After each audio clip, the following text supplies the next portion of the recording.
My name is Astik Oberoi. I'm working as pastry chef at the Leela Palace, New Delhi. So today we are going to do a very exciting recipe of masala chai travel cake. So the inspiration comes from having a dry slice of tea cake with a nice pot of masala chai, which is a very popular evening ritual to most of the Delhi houses.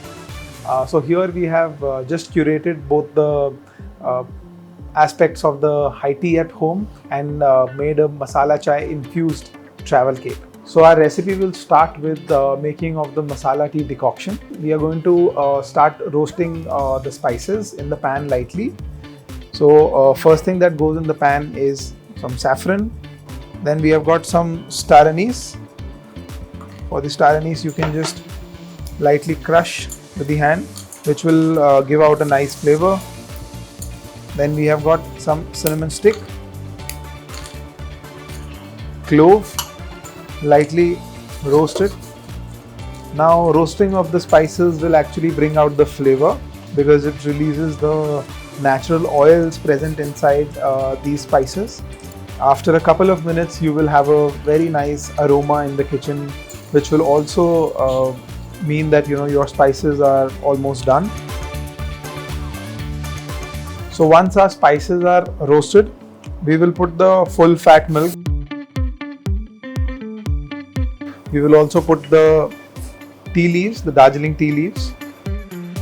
We will allow this to come to the first boil, so the flavors of the tea and the spices can nicely get infused in the milk. Now this decoction actually for the recipe can be prepared in advance, because once the decoction is made, we will have to strain it and ideally refrigerate it, because for the recipe we cannot add hot or warm milk inside the cake batter. After the first big boil, we will reduce the heat, and now we can actually add the fresh grated ginger. Then we add the cardamom powder.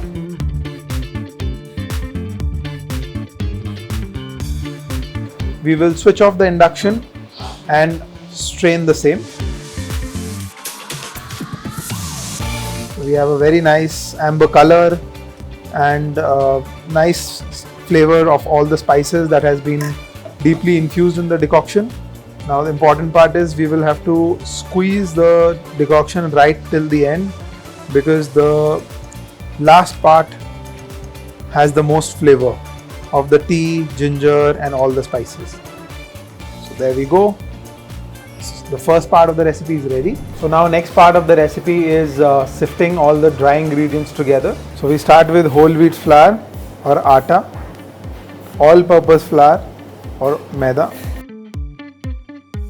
Then we have got ragi flour, baking soda, baking powder, and we will add a pinch of salt. So we will just sieve these ingredients in the bowl.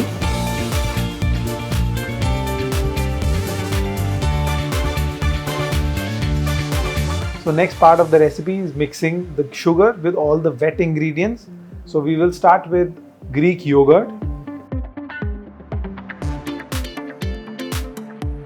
Then we put the breakfast sugar. We can also replace half of the sugar with jaggery powder or desi khand. Oil. Now few recipes also call for unsalted butter instead of oil.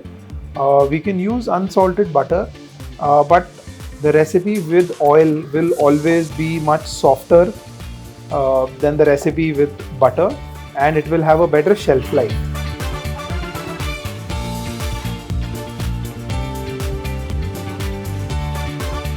So after 4 to 5 minutes of whisking, we will have a very smooth, shiny mixture of the yogurt, sugar and oil.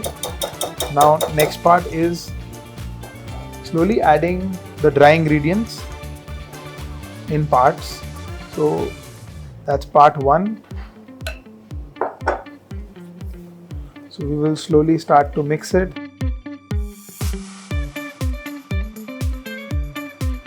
Now we will add the next part.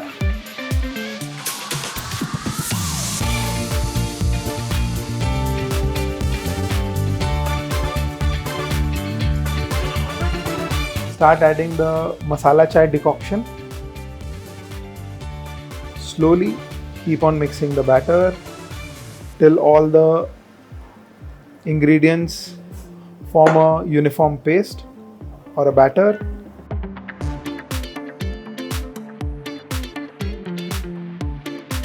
So our batter is ready. So now we will start piping the batter.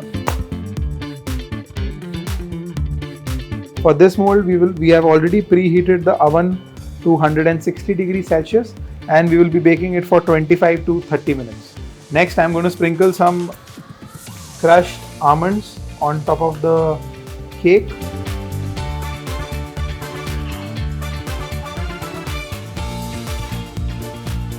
So our masala chai tea cake is ready to be served.